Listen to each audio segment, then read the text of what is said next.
নমস্কার বন্ধুরা, আজকে আমি আলোচনা করব পিএমওআই ঘরের সার্ভে নিয়ে। আর মাত্র 6 দিন বাকি। এই 6 দিনের মধ্যেই পিএমওআই যে ঘরের সার্ভে কিন্তু কমপ্লিট করতে হবে। না হলে পরে কিন্তু আপনার নাম ঘরের জন্য উঠবে না। আপনারা যারা সেলফ সার্ভে করেছেন সেগুলো হয় অ্যাকসেপ্ট হবে, না হলে পরে রিজেক্ট হবে। আর যেগুলো অ্যাসিস্টেড সার্ভে অর্থাৎ গ্রাম পঞ্চায়েত থেকে যারা ডাইরেক্ট করেছে সেগুলো কিন্তু হয় তারা অ্যাকসেপ্ট করেছে, না হলে রিজেক্ট করেছে। বেশিরভাগ ক্ষেত্রেই আমি আপনাদের বলে রাখি, যাদের ইয়েস করা আছে অর্থাৎ ঘরের সার্ভের জন্য ইয়েস করা আছে সেগুলো কিন্তু সমস্তটাই লিস্ট তৈরি হবে এবং সেগুলো গ্রাম সভাতে পাশ করাতে হবে। অর্থাৎ যখন সার্ভে কমপ্লিট হয়ে যাবে 31শে আগস্ট, তারপরে কিন্তু স্পেশাল একটা গ্রাম সভা হবে। সেই গ্রাম সভাতে কিন্তু সমস্ত লিস্ট কিন্তু প্লেস করতে হবে। সেই প্লেস করার পরে সেগুলো সমস্তটা পড়ে শোনানো হবে। তারপরে কিন্তু সেখান থেকে একটা ফাইনাল লিস্ট ব্লকে যাবে। সেই ব্লকে যাওয়ার পরে কিন্তু সেখান থেকে পিএমওয়াই যে মেন ওয়েবসাইট আছে সেখানে কিন্তু প্রায়োরিটি লিস্ট একটা জেনারেট হবে। তারপরে কিন্তু সেখান থেকে ঘরের জন্য প্রত্যেক বছর একটা করে লিস্ট আসবে এবং সেখান থেকে কিন্তু ঘর পাবে। এবার বলে রাখি, যারা জব কার্ড ছাড়া এন্ট্রি করেছেন অর্থাৎ এই ঘর পাওয়ার জন্য আপনারা জানেন জব কার্ড হলো গিয়ে ম্যান্ডেটরি। যদি আপনার জব কার্ড না থেকে থাকে এবং গ্রাম পঞ্চায়েতের অফিস স্টাফরা যদি আপনার জব কার্ড ছাড়া এন্ট্রি করে দেন, তাহলে পরে আপনাদের বলে রাখি এই জব কার্ড গুলো কিন্তু প্রায়োরিটি বেসিসে সবার আগে কিন্তু জেনারেট হবে।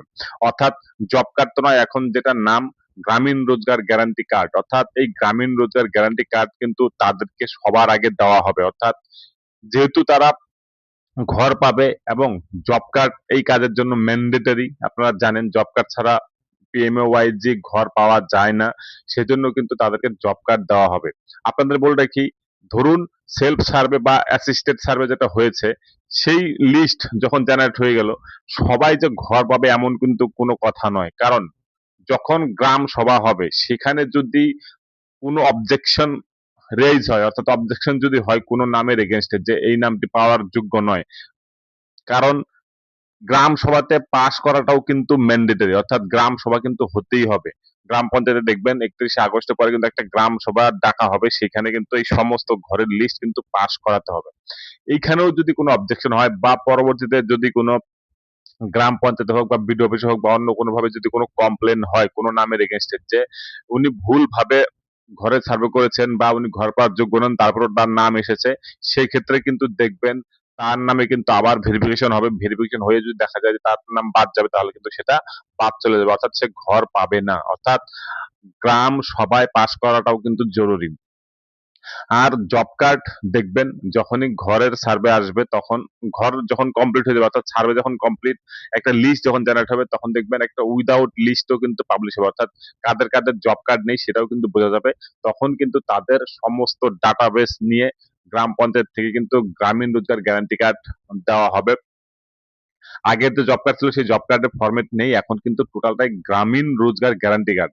এই গ্রামীণ রোজগার গ্যারান্টি কার্ড কি রকম হবে দেখতে সেটা কিন্তু এখনো বোঝা যাচ্ছে না, তবে সেটা প্রসেসিং এ আছে। অর্থাৎ জেনারেট হয়ে প্রত্যেকেই কিন্তু এই গ্রামীণ রোজগার গ্যারান্টি কার্ড পাবে, তবে সেটা এখনো আসেনি। এখন জব কার্ডের যে ফরম্যাট ছিল আগের সেটাতেই কিন্তু কাজ হচ্ছে। তবে নতুন করে জেআরজিসি যেটা হবে অর্থাৎ গ্রামীণ রোজগার গ্যারান্টি কার্ড সেটা কিন্তু আসবে। আর ঘরের সার্ভে আপনি দেখে নিন যে আপনারটা কমপ্লিট হয়েছে কিনা। কমপ্লিট যদি না হয়ে থাকে তাহলে এই 5 দিনের মধ্যে অবশ্যই কমপ্লিট করে নিন, না হলে পরে কিন্তু আপনি ঘর পাবেন না। অর্থাৎ আপনার প্রায়োরিটি লিস্ট কিন্তু জেনারেট হবে না। এই প্রায়োরিটি লিস্ট জেনারেট না হলে পরে কিন্তু আপনি ঘরও পাবেন না। আর মাত্র 5 দিন, অর্থাৎ 31শে আগস্ট লাস্ট ডেট। এই কদিনের মধ্যে যা করার অর্থাৎ অ্যাকসেপ্ট রিজেক্ট যেটা হবার হবে, তারপরে কিন্তু আর কিছুই করা যাবে না, কারণ এটাই কিন্তু লাস্ট তারিখ বলেছে যে আর বাড়ানো হবে না। আপনারা জানেন আগেই শেষ হয়ে যাওয়ার কথা ছিল, কিন্তু সেটা টাইম বাড়িয়েছে গভর্নমেন্ট, যে আরো যাতে ভালোভাবে সার্ভে করা হয়, যাতে কোনো গরিব লোক বাদ না যায়, সেজন্য কিন্তু টাইমটা বাড়িয়েছে। তো যাই হোক, আপনারা ওয়েট করুন, দেখুন গ্রাম সভাতে কি হয়। গ্রাম সভাতে অবশ্যই যাবেন আপনারা। আপনারটা পাস হলো কিনা সেটা অবশ্যই ফলো করবেন। জব কার্ড আপনার কবে আসবে সেটা খোঁজ খবর করবেন। তারপরে যখন ঘরের মেইন লিস্ট আসবে সেখানেও দেখে নেবেন যে আপনার নাম আছে কিনা। তাহলে পরে কিন্তু আপনি নিশ্চিন্ত থাকতে পারেন এবং আপনার ঘর অবশ্যই আপনি পাবেন। ধন্যবাদ বন্ধুরা ভিডিওটি দেখার জন্য। আপনারা আশা করি অবশ্যই ঘরে সার্ভে করে নিয়েছেন এবং যারা গ্রাম পঞ্চায়েত স্টাফ আছে তারাও আপনার ভেরিফিকেশন বা চেকিং যেটা করা সেটা করে নিয়েছে। যদি করে থাকে তাহলে পরে আপনি একদম নিশ্চিন্তে থাকতে পারেন। এরপরে আর কোনো কিছু করার থাকবে না আপনার। কারণ এই ৫ দিনের মধ্যে যা করার করতে হবে। ধন্যবাদ বন্ধুরা। ভিডিওটা অবশ্যই লাইক, কমেন্ট এবং অন্যদের সাথে শেয়ার করবেন।